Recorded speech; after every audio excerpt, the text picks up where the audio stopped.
You know that feeling, right? You get a brilliant idea for a business, a real game changer. And then that second thought hits. Oh man, how much is this actually going to cost? Well, today, we're pulling back the curtain.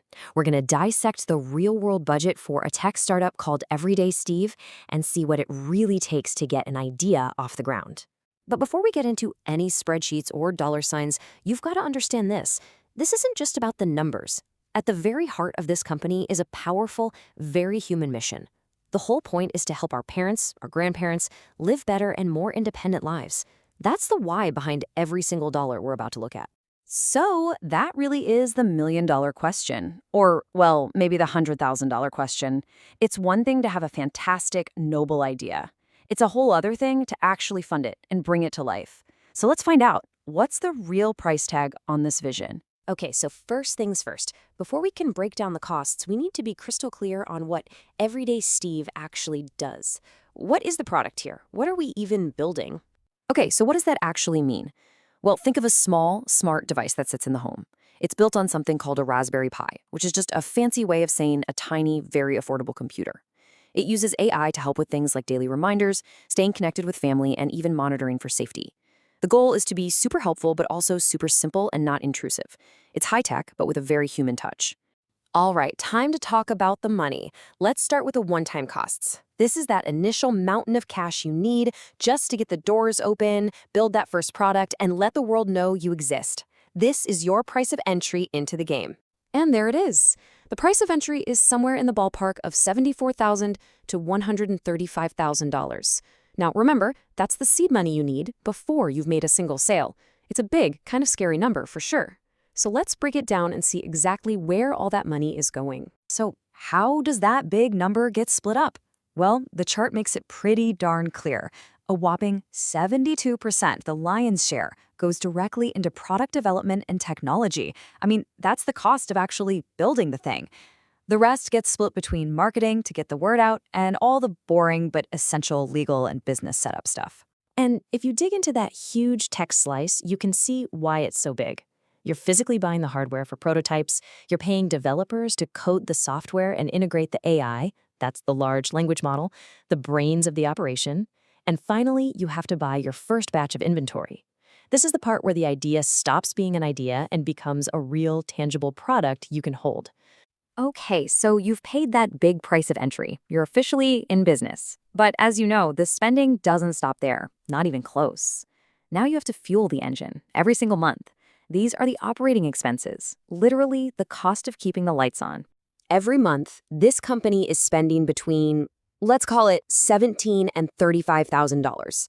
In the startup world, this is what's known as the burn rate. It's the amount of cash you are burning through while you're in that frantic race to find customers and start bringing some money back in. And where does that monthly cash go? The bar chart tells a really clear story. The single biggest expense, and it's not even close, is personnel. It's the salaries for the team, the people doing the work. After that, you've got your ongoing marketing and your tech infrastructure, things like cloud services and software licenses. You know, this number, it isn't just a line item on a spreadsheet. For a founder, that monthly burn rate is a ticking clock. It is the constant, immense pressure that drives everything. The urgent search for customers, the need to prove the idea works, and the hunt for funding before that bank account hits zero.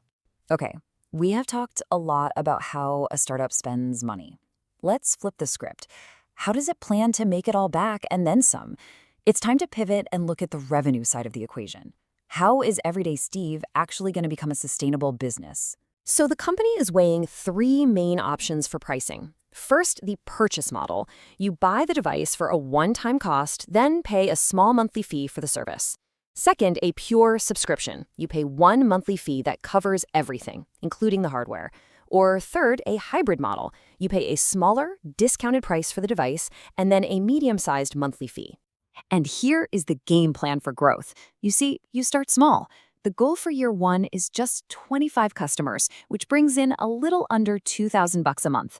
From there, the plan is to scale up to 100 customers and then 500. And right around that 500 customer mark, the monthly revenue hits about $40,000. And that's the magic moment when you finally start covering those big monthly expenses. So you've got money going out and you've got money coming in. But how you actually know if you're succeeding? How do you know if the business is healthy? Well, you need a control panel, a dashboard with some critical gauges and warning lights. In business, we call these key metrics. The first gauge on our dashboard is customer acquisition cost, or CAC. It answers a very simple but incredibly important question. How much money do you have to spend on things like ads and sales to get one single person to sign up and pay you? For Everyday Steve, the projection is that it will cost between $150 and $300 to acquire each new customer. That's the price of getting someone in the door. But getting them in the door is only half the story. The other side of the coin is our next metric, customer lifetime value, or LTV. This one asks, okay, once you have that customer, how much total money can you expect them to bring into the business over the entire time they're with you? And here, the projected LTV is between $1,500 and $3,000. So let that sink in. You're spending a few $100 to get a customer who is ultimately worth a few $1,000 to your business. And this right here is the golden ratio. It is the core principle of a sustainable business. Your lifetime value has to be much, much higher than your acquisition cost. You're spending up to $300 to bring in a customer who generates up to $3,000. That healthy gap isn't just a good sign, it's the engine that allows a company to survive and grow. But, of course, a plan on paper isn't reality. There are always huge risks out there. What if healthcare regulations change overnight? What if the cost of that core AI technology suddenly skyrockets? What if a giant company decides to enter the same market? Or maybe it just takes way longer than you thought to earn the trust of your customers. These are the things that keep founders up at night.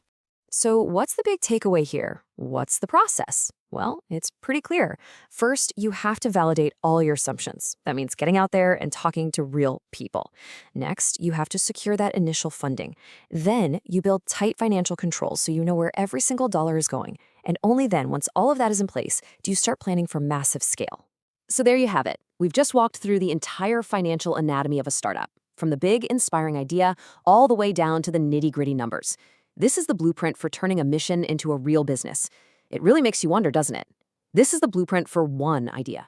What would the blueprint for yours look like?